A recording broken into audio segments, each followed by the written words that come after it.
क्या आपको पता है कि चाय में कितनी चम्मच चीनी डालनी चाहिए, या फिर चाय में अदरक क्यों डाला जाता है, या फिर ये इलायची का चाय में असली काम क्या है? अगर नहीं पता तो घबराइए मत, बहुत नॉर्मल सी बात है, किसी के भी साथ हो सकता है। इन सारे सवालों के जवाब आपको किचन में नहीं, थिएटर्स में मिलेंगे। क्या सोच रहे हैं कि मैं मजाक कर रही हूँ? अरे नहीं भैया, बहुत सीरियस बात है। हेलो फ्रेंड्स, मैं हूँ दीक्षा। वेलकम टू फिल्मी review of PM Narendra Modi. Film एक शायर की शायरी की तरह है, जिसमें शायर अपनी मोहब्बत का जिक्र कर रहे हैं।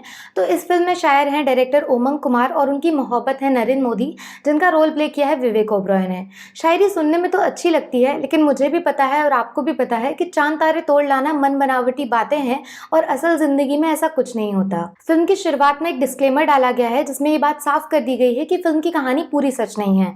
मतलब डायरेक्टर साहब ने कुछ घटनाओं को काफी बढ़ा चढ़ाकर दिखाया है, जिससे उनकी मोहब्बत दुनिया को सच्ची लगनी चाहिए और उनके इश्क पे सवाल उठाना गलत बात होगी। एक इंपॉर्टेंट बात आपको याद दिला दूं कि ये वीडियो एक फिल्म का रिव्यू है। अगर आपको ऐसा लगता है कि इसका कनेक्शन किसी जिंदा इंसान के साथ है, तो बस एक संयोग की बात है। अगर इस वीडियो से किसी अनभक्त की भावनाओं को ठेस पहुंचती है, तो कृपया आप खुद इस फिल्म को एक बार देख लें। उसके बाद आपका जो भी सवाल होगा उसका जवाब मैं जरूर दूंगी। फिल्म की कहानी का लीड कैरेक्टर है नरेंद्र नाम का एक बच्चा, जिसके दिल और दिमाग में खून के साथ देशभक्ति बहती है।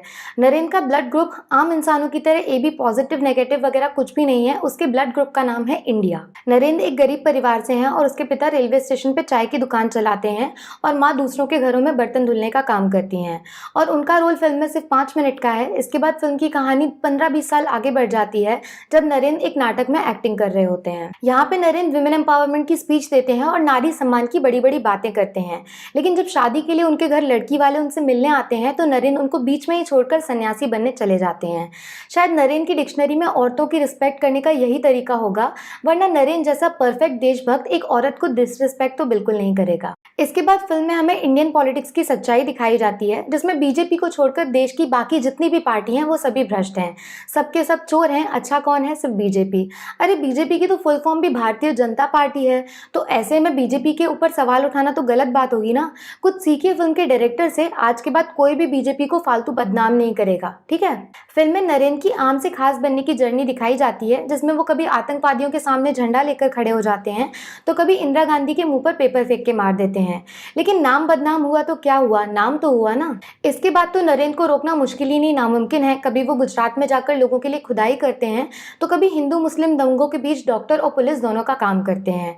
उनके ऐसे कारनामों से इंप्रेस होकर उनको गुजरात का चीफ मिनिस्टर बना दिया जाता है और उसके बाद उनको देश का प्राइम मिनिस्टर बना दिया जाता है। देखिए, सिनेमा का काम होता है दुनिया की सच्चाई को पर्दे पर लाना, लेकिन इस फिल्म में डायरेक्टर ने सच और झूठ को पीछे छोड़कर एक नई दुनिया का इन्वेंशन किया है, जिसमें भगवान एग्जिस्ट नहीं करते, उसमें एग्जिस्ट करते हैं नरेंद्र, जिनके सामने भगवान का कद भी थोड़ा छोटा लगता है। मतलब एक बार हो सकता है कि आपके भगवान कुछ गलत कर दें, लेकिन नरेंद्र अपनी जिंदगी में सिर्फ सच बोलते हैं और सिर्फ अच्छे काम करते हैं।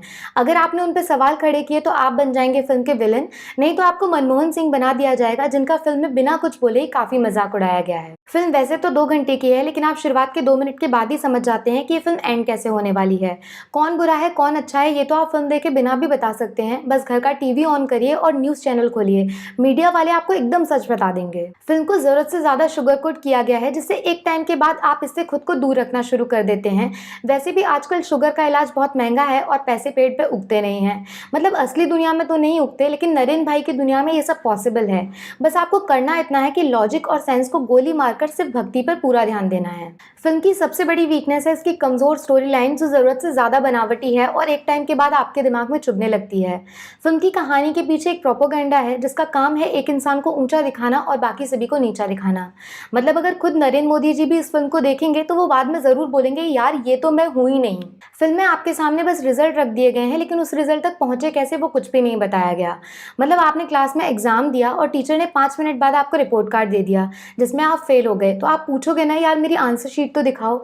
लेकिन नहीं, इस फिल्म में सिर्फ रिपोर्ट कार्ड दिखाया गया है, जिसमें नरेंद्र मोदी पूरे स्कूल को टॉप कर रहे हैं। फिल्म की दूसरी बड़ी कमजोरी है कि इसको फिल्म की तरह नहीं बल्कि एक न्यूज़पेपर की तरह दिखाया गया है, जिसमें बड़ी बड़ी हेडलाइंस का जिक्र तो होता है, लेकिन उनके नीचे वाला कॉलम पूरा खाली है। फिल्म में गोधरा कांड जैसे सीरियस इशू के ऊपर सिर्फ 2 मिनट का सीन दिखाया गया है जिसमें आपको बता दिया गया है कि ये सब कुछ कांग्रेस वालों का करा धरा है और नरेंद्र भाई का इसमें कोई लेना देना नहीं है। फिल्म में 3-4 गाने भी डाले गए हैं जो आपको देशभक्ति के नाम पे सेंटी करने की कोशिश करते हैं, लेकिन फिल्म बीच में इतनी बोरिंग हो जाती है कि आप इरिटेट होना शुरू हो जाते हैं। फिल्म की सबसे बड़ी कमी खुद विवेक ओबरॉय हैं, जो फिल्म के चक्कर में खुद को खो बैठे हैं और नरेंद्र मोदी के कैरेक्टर में घुस गए हैं।